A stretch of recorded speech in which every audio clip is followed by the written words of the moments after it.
Hello intelligent दोस्तों, welcome to a new video. Let's start. We have discussed 9 steps in previous videos. Link in comment box. Step number 10.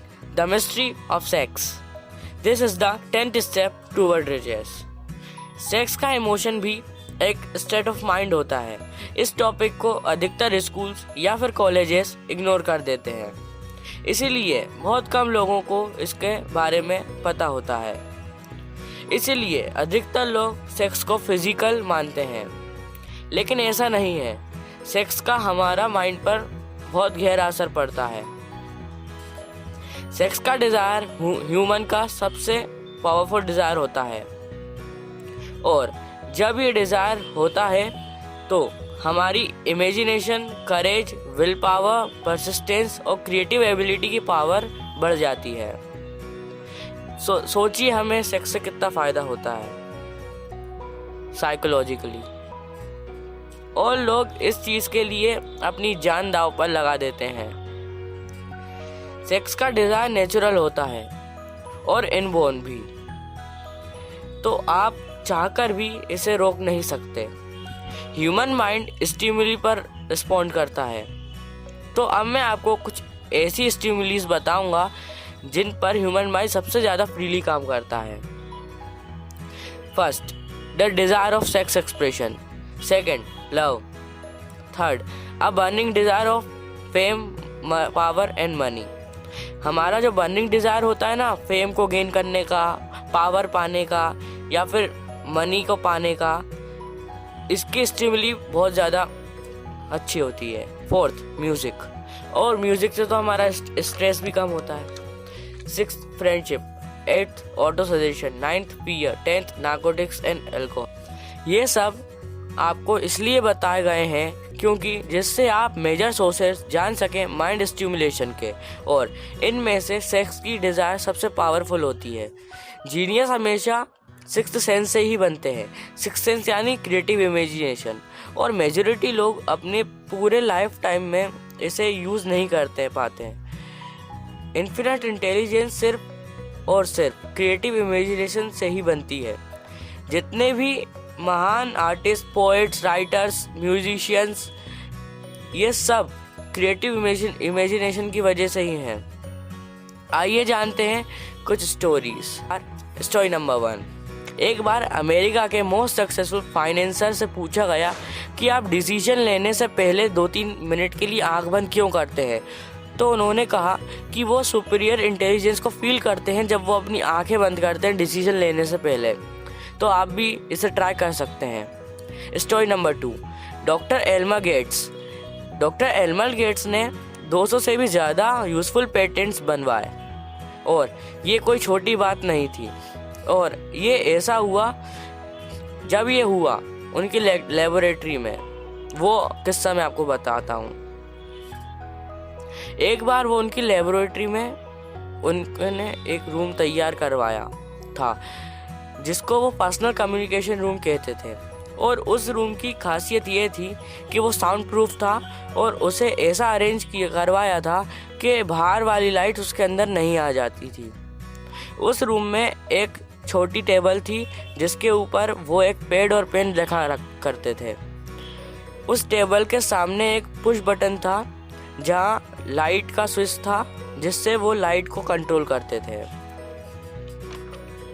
वो room में जाते थे जब उन्हें कुछ भी समझ नहीं आता था या वो किसी चीज़ में कंफ्यूज हो जाते थे, और वो रूम में जाकर बैठ जाते थे और लाइट्स बंद कर देते थे और कंसंट्रेट करते थे उन फैक्टर्स पे जो उनको पता होते थे, या वो जो इन्वेंशन करना चाहते थे, जो फैक्टर्स थे उनके पास, वो उन पर कॉन्सेंट्रेट करते थे.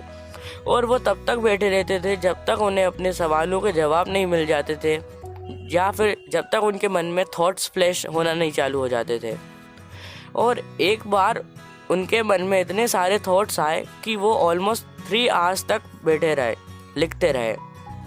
और जब वो रुके तो उन्होंने देखा कि जो उन्होंने लिखा था वो उनका पूरा सॉल्यूशन था डिफाइंड वे में, और उन्हें इतने अच्छे से समझाया था बिल्कुल साइंटिफिक तरीके से. और उन 3 घंटे की राइटिंग से जो नोट्स बने थे उनने 200 पेटेंट्स अपने नाम पर करवा लिए थे। उनकी सारी प्रॉब्लम्स का आंसर उनके नोट्स में थे। इस मैनर में उनने 20 पेटेंट्स अपने नाम करवाए। अमेरिका की कुछ सबसे बड़ी कॉरपोरेशन ने उन्हें सब्सिडेंशियल फीस भी दी।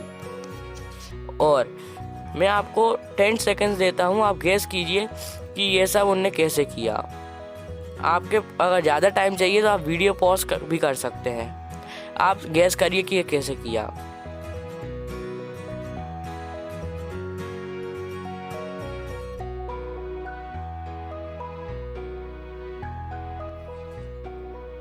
मैं आपको बताना चाहता हूँ कि उन्होंने ये क्रिएटिव इमेजिनेशन से किया।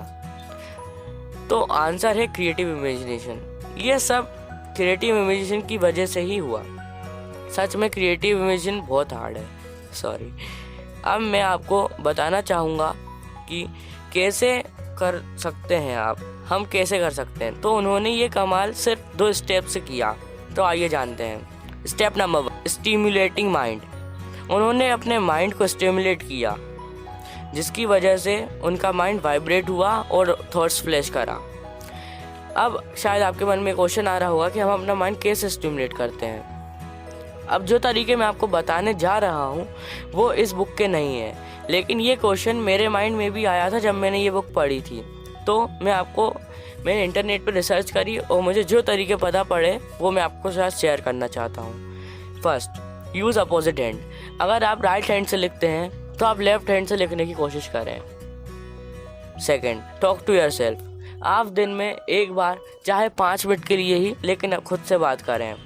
Third, write down your dreams. आप अपनी एक पर्सनल डायरी बना सकते हैं जहाँ पे आप कुछ भी अपनी पर्सनल चीज़ें लिखें।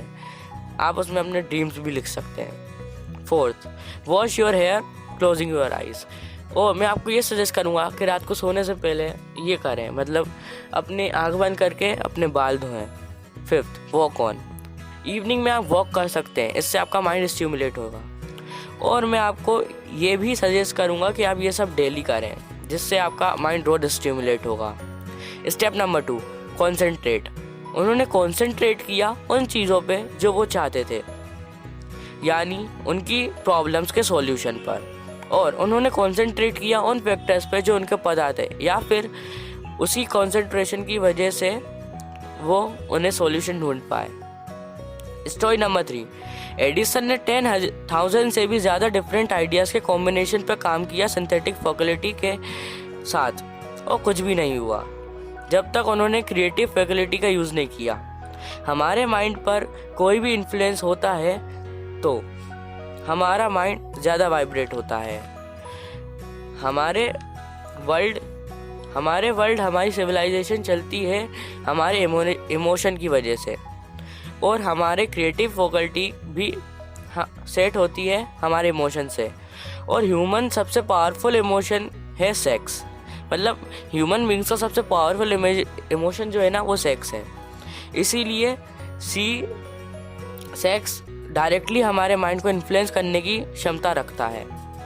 एक स्टडी में देखा गया कि हाईली सेक्स लोग अच्छे होते हैं, क्योंकि उससे उनका कम्युनिकेशन करने का तरीका बदल जाता है। और ये स्टडी 30,000 सेल्स पर्सन पे की गई थी। इससे उनकी पर्सनालिटी पर भी बहुत असर पड़ा। उनकी पर्सनालिटी में एक प्रकार का मैग्नेटिज्म आ गया था, जिससे वो लोगों को अट्रैक्ट कर पा रहे थे। अब मैं आपको कुछ तरीके बताऊंगा जिससे आप ये मैग्नेटिज्म मतलब अपने आप पे ला सकते हैं। First, shake hand. वो लोग उनसे हैंड शेक करके ही मैग्नेटिज्म करते थे। Second, the tone of voice. उनकी वॉइस की टोन भी अच्छी हो गई थी। Third, posture. ऐसे लोगों का पोस्चर अट्रैक्टिव होता है। Fourth, vibration of thought. ऐसे लोग अच्छे से किसी को भी इन्फ्लुएंस कर देते हैं। Fifth, body environment. उनकी पर्सनालिटी पर बहुत गहरा असर पड़ता है। सिक्स्थ, इससे उनकी विल पावर भी सही हो जाती है। और अगर आपको अभी भी ये चीज़ों पर भरोसा नहीं हो रहा हो तो आइए कुछ एग्जाम्पल जानते हैं।